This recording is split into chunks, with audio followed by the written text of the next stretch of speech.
Have you ever wondered why your energy levels take a sudden plunge during gloomy weather? Maybe your sunshine vitamin is missing. Today we're diving into a topic that might just shed some light on your well-being. Vitamin D deficiency.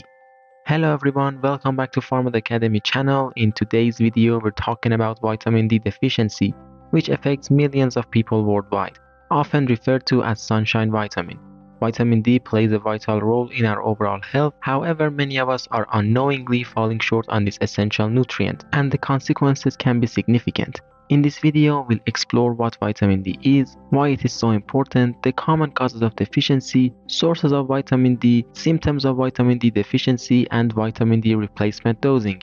Stay tuned to discover practical tips on how to maintain optimal vitamin D levels and ensure a healthier and happier you. If you find this information helpful, don't forget to like, share, and subscribe for more content on health and well-being. Let's get started.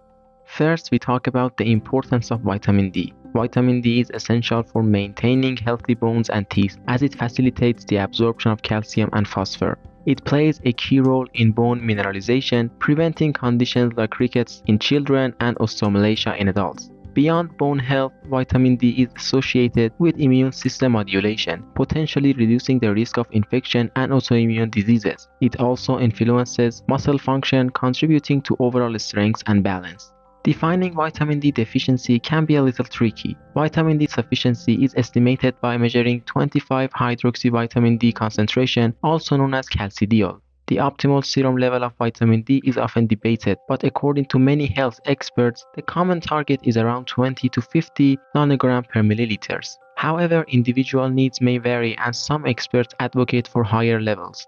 It's crucial to consider factors like age, health conditions, and geographical location, as sunlight exposure can significantly impact vitamin D levels. National Academy of Medicine supports levels above 20, but other experts and organizations suggest a minimum level of 30 for the older population to reduce risk of falls and fracture. Vitamin D level and its categorization can be summarized like this. Sufficiency is levels above 20 nanograms per milliliter. Insufficiency is levels between 12 to 20. Deficiency is below 12, and toxicity levels are above 100 nanograms per milliliters. Vitamin D is very much related to parathyroid hormone. Parathyroid hormone, or PTH, and vitamin D are interconnected in maintaining calcium balance in the body.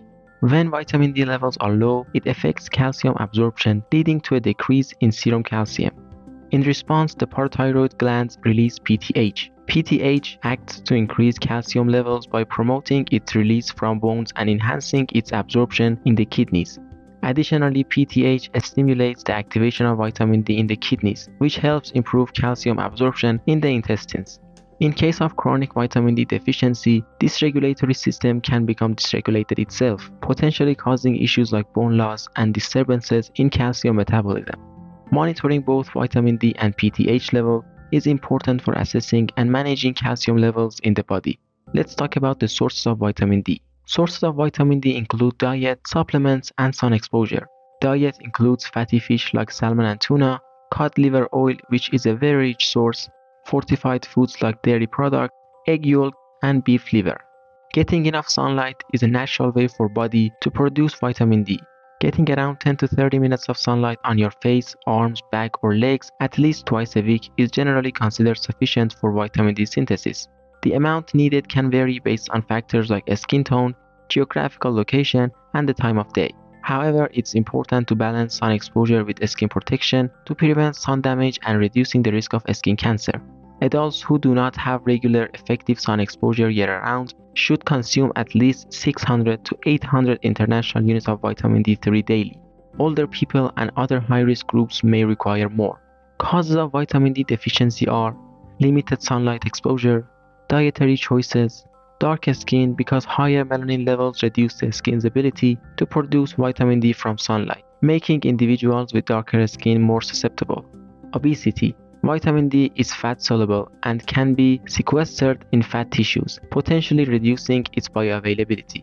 Age. Older adults may produce less vitamin D in the skin and may have reduced dietary intake. Malabsorption disorders. Conditions like celiac disease, inflammatory bowel disease or IBD, or certain surgeries affecting nutrient absorption can lead to vitamin D deficiency. Liver or kidney diseases. These organs play an important role in activating vitamin D, and this function can impact synthesis and utilization. Use of certain medications. Some medications like certain anti-seizures and glucocorticoids may interfere with vitamin D metabolism. Osteoporosis is another reason. And the last one is hyperparathyroidism. What are symptoms of vitamin D deficiency? Symptoms depend on severity and duration of deficiency. Most mild to moderate vitamin D deficiency, which is defined as 15 to 30 nanograms per milliliter concentration, are without symptoms.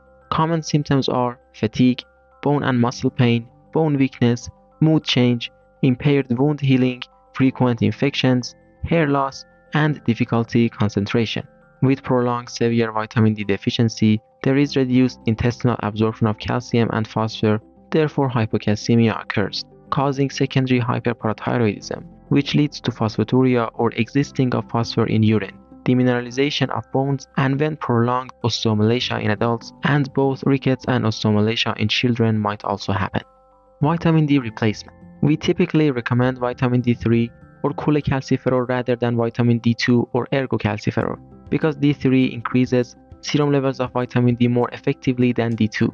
Dosing of vitamin D3 supplements is categorized based on vitamin D level. For patients below 12, 25,000 to 50,000 international units every week for 6 to 8 weeks, and then 800 to 1,000 international units daily.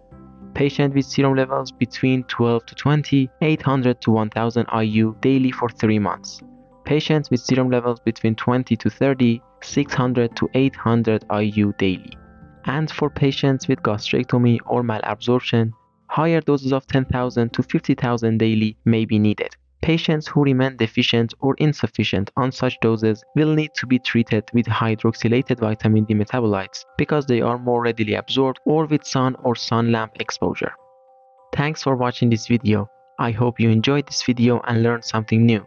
Don't forget to like and subscribe, it would mean a lot to me. See you soon.